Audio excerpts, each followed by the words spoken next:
Hey, it's me, the Soy Pill. I was trying to finish up my new video, but breaking news calls. The United Healthcare CEO was assassinated by a Mario brother, and I haven't seen the country more united since Pokemon Go almost caused world peace. And this bipartisan glee makes sense. People are fed up with their shitty healthcare, struggling with premiums, being denied service and left in pain, and watching loved ones suffer and die for corporate profit. A lot of people, like me, were raised watching horrible things happen that were out of our control, like wars, oil spills, corporate greed and wealth disparity, and all of the injustices that made us feel helpless. And this Chad comes along and says, hey, you're just a couple $100 away from being the change you want to see.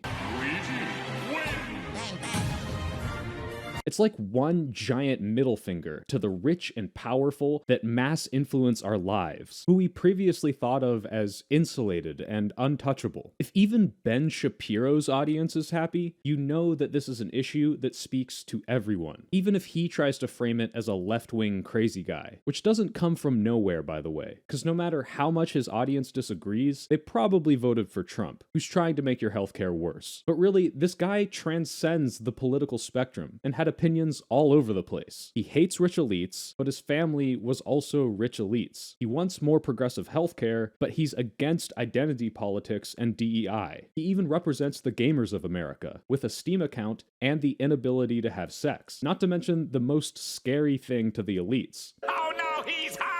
And I'm not gonna pretend like I feel bad about what happened. If anything, I'm optimistic that this sparks a larger conversation about moving the country to a more European model of healthcare and holding the rich and powerful accountable for all the pain they cause. But my hot take on the situation has less to do with the greater narrative and more with the personal level of this one dead guy. Let's be real. This guy dying is not what's gonna change things. No one really knew his name until he was already gone, and he's already been replaced with an equally nobody CEO that probably won't change anything. And we are going to make sure that we not only acknowledge and honour that legacy of Brian, but we'll continue it. Our role is a critical role, and we guard against the pressures that exist for unsafe care or for unnecessary care. If this guy had a heart attack, no one would care, unless he died because he couldn't afford the heart surgery because of an insurance denial. That would be kind of funny. No, the reason this might change things is the anger and frustration that was channeled through the assassin. It was a cathartic release for all the pent-up rage that we were told could only be expressed through voting really hard. If only Bernie knew that he could have saved millions and had the right wing on his side too. And I think while this might have good outcomes if it shifts the conversation, we should try not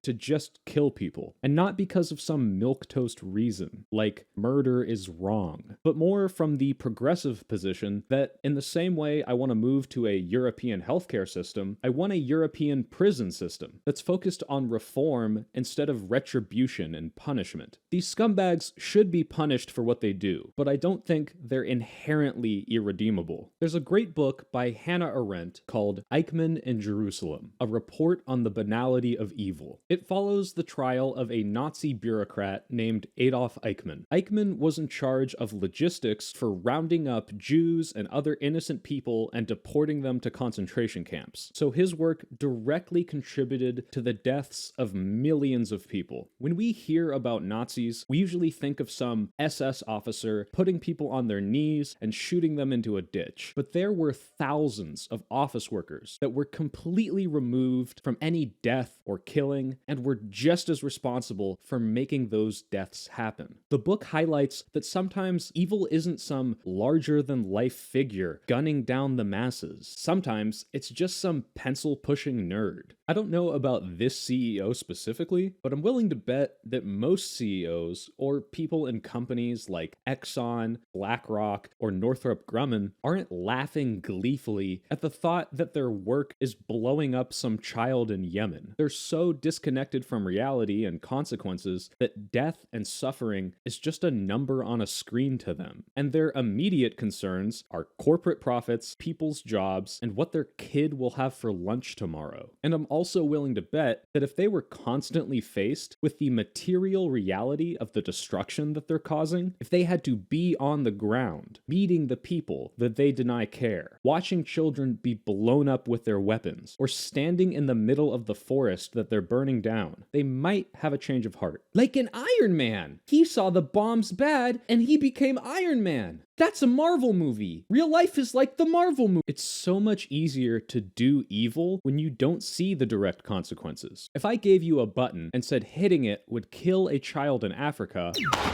hold on, let me tell you what else happens. Hitting it will kill a child in Africa, but you get $10 million.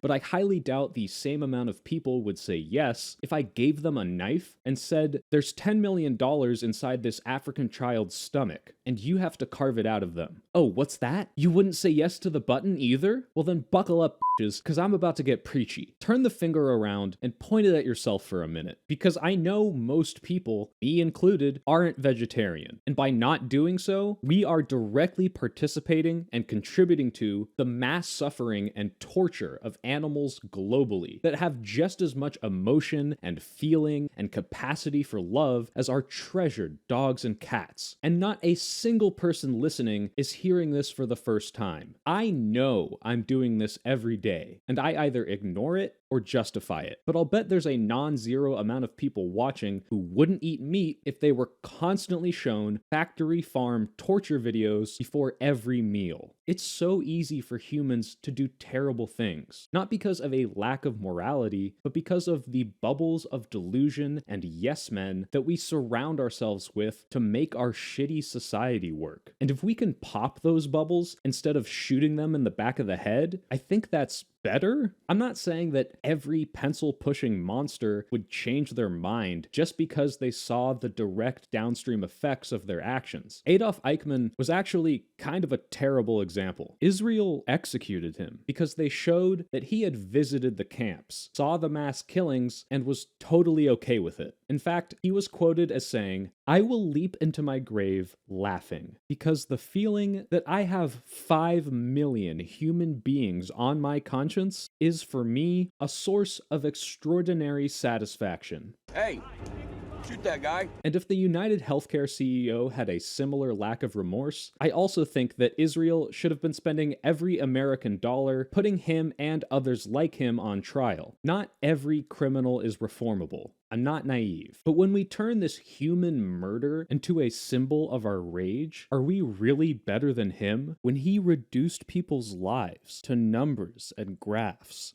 Yes. Yeah, we're still way better by several miles, but we're definitely dipping our toes in the ocean of immorality. I'm just saying that maybe these conversations can happen without murder, and maybe we're all capable of doing horrible things if we're insulated from consequences. Maybe if Europe can vote hard and get good healthcare, we can too. And just maybe these people don't deserve death if they can find remorse and spend the rest of their lives using their immense wealth and power that they probably shouldn't have to atone for all the pain they've caused. But hey, at the end of the day, that's just my preference. If this keeps happening, there's a good chance they move all the C-suite meetings to underground bunkers before they change our healthcare. But if it turns out this is the only thing that moves the needle, and believe me, the needle needs to be moved, I'm not exactly gonna cry over spilled CEO. Oh, an even hotter conspiracy take, just so I can say I called it 50 years from now, when President Haktua declassifies the files. What if this whole thing is a big cover-up by other people in the company who wanted the CEO gone so he couldn't be investigated for insider trading, and implicate them too? And it's all a greedy, cynical power move being framed as activism so we never suspect a thing.